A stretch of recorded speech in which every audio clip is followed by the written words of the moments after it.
Hi everyone, my name is Angie and welcome to my YouTube channel, Angie K Beauty. I am planning to talk about everything beauty, whether it is makeup, skincare, hair care, and everything in between. I wanted to kind of center on women 40 and up, just because that's my demographic, and as you all know, things start to change in our 40s or late 30s. We can't just get away with the things that we used to do, and that can be really confusing and really difficult to know where to start. A little bit about me. I am 43 years old. I live in the Midwest. I have a husband, 2 young kids, a dog, a cat, and recently 2 fish. So it is pretty hectic around here.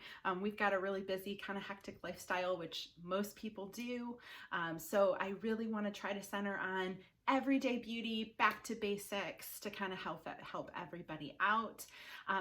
I wanted to start this YouTube channel because it's a reflection of the journey that I have taken. So when I was 41 years old, I woke up in the morning and I didn't even recognize myself. My skin looked dull and tired and haggard. And don't get me wrong, I got 2 kids. I'm tired, but I didn't want to look that way. And I didn't feel like me anymore. And it was affecting everything. It was affecting work and home and how I felt about myself, and I didn't feel comfortable in my own skin anymore. And the reality is, I didn't know where to start. I looked at my makeup. I hadn't changed my makeup in over a decade. I had a single foundation. It was a powder foundation. I didn't own a single concealer. I had a lot of single eyeshadows and I had a lot of lipstick, so we can kind of see where my priorities were. But I just, none of this stuff was working for me anymore, and I didn't know what to do. So I went on YouTube and I started looking up makeup tutorials, and obviously the first thing I came across was a lot of women in their 20s doing some really amazing makeup, doing things like Birds of Paradise eyeshadow looks, but it wasn't that practical for what I was looking for. So, over time, I was able to find women in my demographic that I felt were kind of speaking more towards me.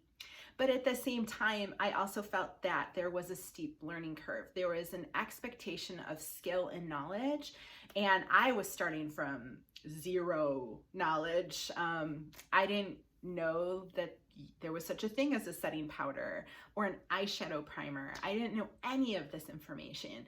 So my goal is just, again, to bring kind of things back to basics and kind of have real conversations.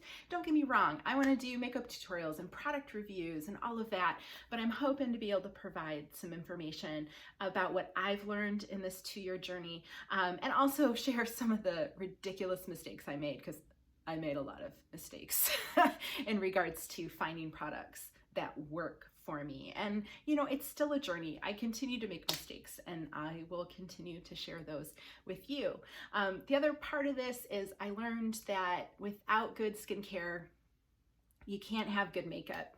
And I started looking at the ingredients in my skincare, and that's when I got pretty embarrassed, because I actually have a science background. I spent a lot of my career doing research, whether that was clinical research or in the laboratory. Now, not in the beauty industry, not in the skincare industry by any means, but at the same time, I have a background in chemistry. I know how to read a label. I can figure out based on ingredients what they're supposed to be doing for you. And I also can figure out what ingredients are in products that frankly have no business being there and can be very detrimental to your skin. I don't pretend to be an esthetician. I don't pretend to be a makeup artist. I don't pretend to be a dermatologist, but I'm hoping maybe I can provide some insight and we can all learn together in regards to, especially as we age, what are active ingredients, what are things that it can absolutely help your skin, and then what are some things that are just garbage, that just have no business being on your skin. And frankly, what the brands do to kind of trick us, to trick us into thinking that certain ingredients can do things they have no desire, no ability to do. And also just how they trick us in using specific words to kind of make our ears prick up a little bit in regards to what we want to see, which is just, snake oil, frankly. So if this at all sounds interesting to you, I'm hoping to make this channel fun and easy, and like I said, back to basics beauty, and just have a lot of fun along the way. You know, I'm planning to make fun of myself. You know, that's, you know, how we get through life, right? So if any of this sounds interesting to you, I hope that you will join this community that I'm trying to build and subscribe down below to my channel. And I hope to see you all in a video really soon. Thanks, guys. Bye.